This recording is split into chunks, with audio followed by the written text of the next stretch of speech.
Yiannis here, and in today's video I'm discussing how to build your engine.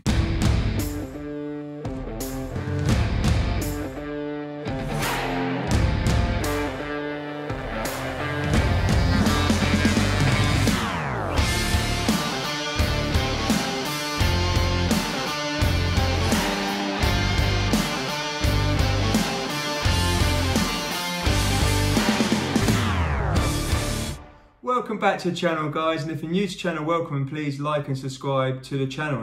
And if there's anything you would like to see, please let me know, and hopefully I can help. So on to today's video, building your engine. So of course, your engine is the most important part of your hobby or your training, and ultimately it's what gives you these PBs. And if you don't have an engine, you will struggle. Of course it takes a long time. So building your engine doesn't happen overnight. You have to be patient, and it just takes a while and years to build. But if you do it the right way, you will see progress. And when you look back like a few years down the line, and you look back and you realize, oh wow, look how fast I'm running, or how fast I'm swimming or cycling, then you'll see that you are improving. So what is the most important thing about building your engine? But of course you have to be patient, as I mentioned, but it's to do with not overtraining. So you need to build it in the lower zones, and I've said it plenty of time. Heart rate 60% to 70% heart rate max when you're running, or zone 2 training. So these are key factors. So the first thing you need to do is, obviously, I'd say get a heart rate monitor, and preferably a strap, because they're more accurate than the ones on the watch. Now, I've done videos about this in the past regarding this, but what I'm talking about is the engine. So how to build a good engine, which therefore you'll be able to sustain pace and go quicker, obviously, and you'll be able to go longer.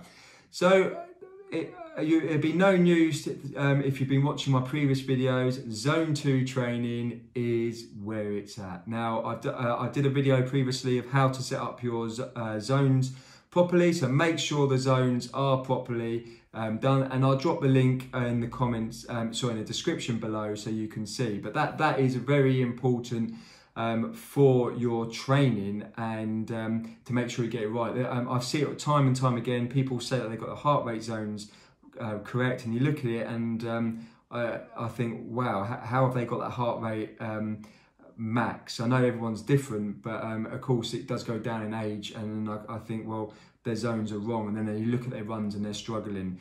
So you need to make sure that I'd say at least a bulk of your training is on zone 2. So I'll just go quickly through my training. So 6 days a week I'd say 80% of that training is in zone 2, and then I have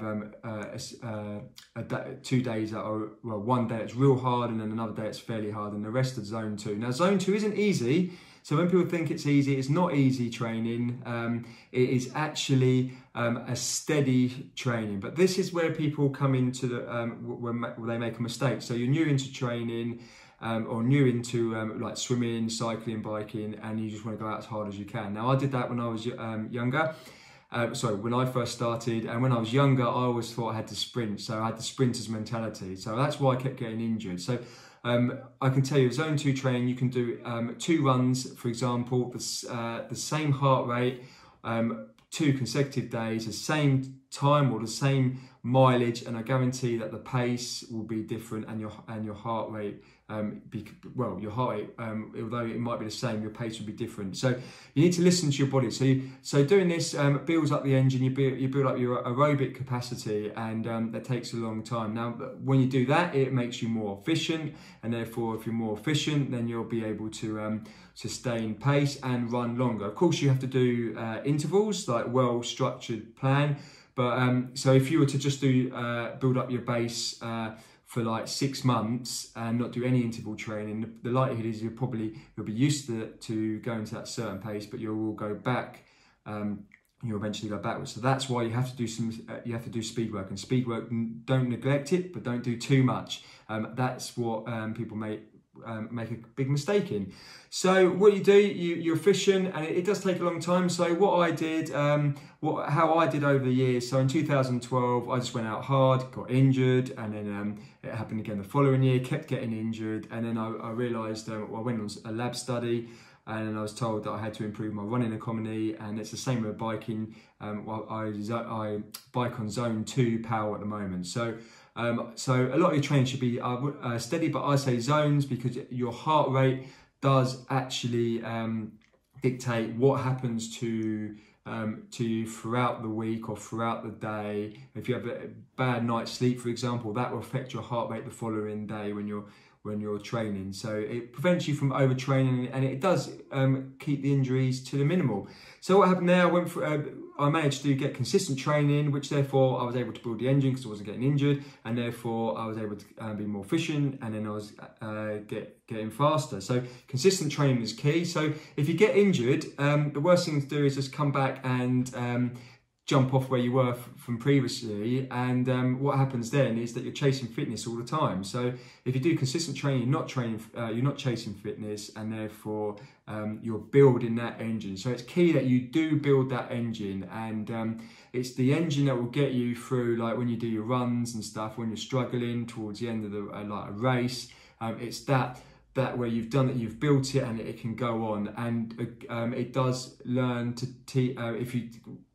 if you go longer, like zone 2, it does help burn fat as an energy source, and that's more sustainable energy source. So I hope you guys find this video interesting, and how do you build your engine? And please drop a comment, and thanks for watching. And the champions of this age group category, Henrietta Tarasavic and Yiannis Christodoulou. Christodoulou.